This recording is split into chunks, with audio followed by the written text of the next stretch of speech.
બીસીસીઆઈના secretary Jay Shah હવે બની ગયા છે આઈસીસીના અધ્યક્ષ. યસ, ફાઇનલી એનાઉન્સમેન્ટ થઈ ચૂક્યું છે અને 1 ડિસેમ્બરથી જય શાહ છે એ ઓફિશિયલી આઈસીસીનો કારભાર સંભાળશે.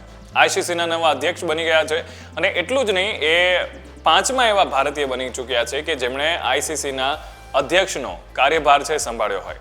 અને બીજી સારી વાત એ પણ છે કે જ્યારે એમણે એનાઉન્સમેન્ટ કર્યું અને લગભગ 16 જેટલા પણ જે ઉમેદવારો હોય છે કમિટીમાં એ બિનહરીફ ચૂંટાયા છે.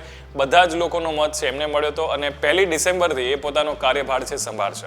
બીસીસીઆઈના જ્યારે સેક્રેટરી હતા, હજી પણ છે જ, પણ અત્યાર સુધીમાં જે એમની કામગીરી રહી છે ઉત્કૃષ્ટ રહી છે.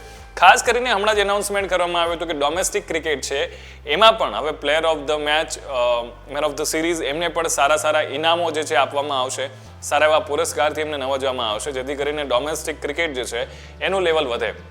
અને હવે જ્યારે એ આઈસીસીમાં જઈ રહ્યા છે, આઈસીસીના અધ્યક્ષ બની રહ્યા છે, ત્યારે પણ ખાસ કરીને હવેનો જે કાર્યકાળ છે એમનો એ બહુ જ ખાસ રહેશે. કારણ કે અત્યાર સુધી ભારતીય ક્રિકેટને જે આગળ લઈ જવામાં એમણે કામગીરી કરી છે, હવે વિશ્વ ક્રિકેટને એમણે પણ આગળ લઈ જવા માટેની જવાબદારી છે સોંપવામાં આવી રહી છે.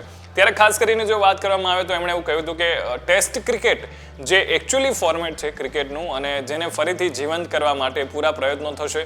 અને આ જે ફોર્મેટ છે જેને બધા લોકો એટલે દિલથી ચાહે છે, એ ફોર્મેટને વધારે ઇન્ટરેસ્ટિંગ અને મજેદાર કેવી રીતે બનાવી શકાય અને ફરીથી એને વિશ્વ ફલક પર લોકો એટલો જ પ્રેમ આપે એ બનવું જરૂરી છે અને જેના માટે પૂરા પ્રયત્નો કરશે. અને આથી વધારે પણ સારી વાત એ છે કે પહેલા એવા ગુજરાતી બન્યા છે કે જે આઈસીસીના અધ્યક્ષ બન્યા હોય અને એ પણ સૌથી યુવા વયના અધ્યક્ષ બનવાનો રેકોર્ડ પણ એમણે પોતાના નામે કર્યો છે.